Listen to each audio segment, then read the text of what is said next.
Assalamualaikum warahmatullahi wabarakatuh. Berjumpa dengan saya Fatah Ihsan Aziz Ibrahim. Di sini saya akan menjelaskan tentang materi dalam pertemuan yang terakhir mata kuliah manajemen zakat dan wakaf. Kali ini kita beranggotakan 2 orang, yaitu saya Fatah Ihsan Aziz Ibrahim bersama Mbak Tri Fanjarini dari Prodi Ekonomi Syariah. Yang akan kita bahas adalah manajemen wakaf. Pokok pembahasan yang akan kita bahas, yang kita kaji saat ini adalah pengertian dari manajemen wakaf dan fungsi manajemen wakaf. Sebelum menginjak pada manajemen, perlu diketahui bahwa wakaf itu bisa dikatakan sebagai sedekah atau pemberian, baik berupa tanah maupun yang lainnya. Dan itu harus menggunakan manajemen untuk melaksanakannya. Latar belakang dari manajemen wakaf. Pada dasarnya manajemen bertujuan untuk mengatur bagaimana seharusnya individu berperilaku baik dalam organisasi maupun dalam masyarakat. Manajemen dalam Islam mengacu pada Al-Quran dan Al-Hadis. Tidak beda dengan yang lainnya. Manajemen dalam Islam mengacu pada Al-Quran dan Al-Hadis. Dalam perwakafan, pengelola wakaf atau nadhir sangat membutuhkan manajemen dalam menjalankan tugasnya.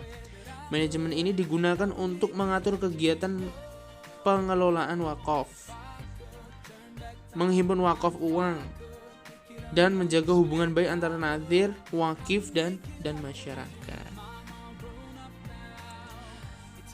Itulah sebabnya dibutuhkan manajemen wakaf. Manajemen wakaf pada dasarnya, arti manajemen adalah mengelola, mengatur, atau memimpin. Menurut Catherine bin Bartol dan David C. Martin, manajemen adalah suatu proses yang terdiri dari planning, organizing, leading, and controlling yang dilakukan untuk mencapai tujuan yang ditetapkan dengan melibatkan pengetahuan bagaimana melaksanakan oleh fungsi-fungsi manajemen ini. Ahmad Al-Shabab mengemukakan manajemen. Manajemen merupakan sebuah proses yang dilakukan dengan mengarahkan semua sumber daya untuk mewujudkan tujuan yang sudah ditetapkan. Dengan demikian, manajemen merupakan proses yang dilakukan melalui perencanaan, perorganisasian, kepemimpinan, dan pengawasan dengan mengerahkan sumber daya organisasi dalam rangka mencapai tujuan yang telah ditetapkan. Nah, di sini menurut beberapa pendapat dapat ditarik kesimpulan bahwa sama, yang namanya manajemen itu sama. Proses untuk mewujudkan sesuatu, prosesnya. Selanjutnya, manajemen wakaf merupakan proses membuat perencanaan. Jadi ini adalah kesimpulan dari manajemen wakaf. Manajemen wakaf merupakan proses membuat perencanaan, pengorganisasian, kepemimpinan, dan pengawasan berbagai usaha dari nadhir, kemudian menggunakan semua sumber daya organisasi untuk mencapai sasaran. Oleh karena itu, setiap manajer wakaf atau nadhir harus menjalankan keempat fungsi tersebut di dalam organisasi sehingga hasilnya merupakan satu kesatuan yang sistematik. Misalnya, setiap orang bisa merencanakan dan menyusun pekerjaannya, tetapi mereka belum bisa dianggap sebagai manajer bila kemampuannya hanya sebatas merencanakan tanpa bisa melaksanakannya. Jadi hanya rencana tanpa ada prakteknya. Selanjutnya, fungsi manajemen wakaf. Manajemen dalam kegiatan wakaf sangat penting banget ya. Oleh karena itu, orang yang mengelola wakaf atau nadhir harus menguasai prinsip-prinsip manajemen yang meliputi fungsi manajemen. Yang pertama adalah perencanaan, planning atau advocate. Perencanaan merupakan keputusan tentang apa sasaran yang akan dicapai selama waktu yang akan datang dan apa yang akan dilakukan untuk meningkatkan sasaran tersebut. Perencanaan strategis sebagai proses penentuan tujuan organisasi, penentuan kebijakan, program yang diperlukan untuk mencapai sasaran tertentu dalam rangka mencapai tujuan. Ketika sudah memiliki harta berupa wakaf tersebut, perencanaannya itu akan untuk apa gitu. Jadi nanti bisa diputuskan. Selanjutnya adalah pengorganisasian.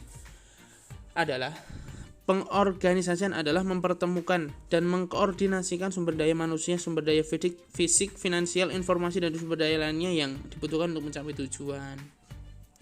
Jadi ini suatu seperti alatnya untuk mencapai tujuan. Yang dimaksud dengan pengertian ini adalah mengajak manusia dalam organisasi, membagi tanggung jawab, mengelompokkan pekerjaan dalam beberapa unit, menyusun, mengaplikasikan sumber daya, dan menciptakan kondisi yang baik sehingga sumber daya manusia dan sumber daya lainnya dapat bekerja sama untuk mencapai tujuan secara maksimal.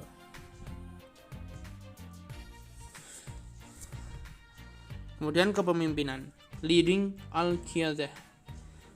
Leading berarti membangkitkan semangat orang lain untuk menjadi pelaku organisasi yang baik. Ini tugas sebagai seorang pemimpin, mengajak para anggotanya agar tetap semangat dalam melaksanakan tugas-tugasnya masing-masing. Maksudnya adalah mengarahkan, memotivasi, dan mengomunikasikan dengan karyawan sehingga secara perorangan dan kelompok. Termasuk dalam pekerjaan leading adalah melakukan interaksi dengan manusia demi hari, membantu mengarahkan dan memberikan inspirasi pada mereka mencapai tujuan dan organisasi. Kemudian yang terakhir adalah pengawasan. Controlling adalah proses untuk memastikan bahwa aktivitas sebenarnya sesuai dengan yang direncanakan. Pengawasan merupakan proses yang dilakukan untuk memastikan seluruh rangkaian kegiatan yang telah direncanakan, diorganisasikan, dan diimplementasikan agar bisa berjalan sesuai dengan target yang diharapkan, sekalipun terjadi sebagai perubahan. Pengawasan atau pengendalian adalah fungsi terakhir dari proses manajemen. Fungsi ini merupakan aktivitas manajemen yang terkait dengan fungsi manajemen lainnya, terutama perencanaan, karena sistem pengawasan atau pengendalian harus terlebih dahulu ada dalam perencanaan.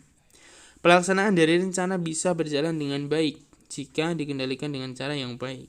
Oleh karena itu, sangat tepat bila dikatakan bahwa pengawasan atau pengendalian sangat menentukan pelaksanaan baik tidaknya proses manajemen. Jadi kesimpulannya adalah manajemen wakaf sangat diperlukan dalam pengelolaan wakaf. Sehingga dengan adanya manajemen, pengelolaan wakaf dapat berjalan dengan mudah, karena sejatinya wakaf bisa dikembangkan lewat lembaga dalam Islam untuk kesejahteraan umat. Seperti yang dituturkan di awal tadi, bahwa yang namanya wakaf itu bukan hanya tanah, namun harta dan lain sebagainya yang bisa bermanfaat untuk orang lain tentunya, gitu. Dan itu cara melaksanakannya sesuai dengan manajemen wakaf. Manajemen wakaf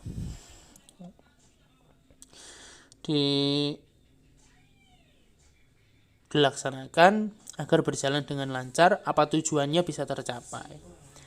Manajemen wakaf dapat berjalan dengan cara menetapi fungsi-fungsi manajemen sehingga segala hal yang diinginkan dapat tercapai. Ini merupakan hasilnya jika manajemen terpenuhi. Terima kasih. Insyaallah itu dari kami, banyak kekurangan kami mohon maaf yang sebesar-besarnya. Semoga bermanfaat. Assalamualaikum warahmatullahi wabarakatuh.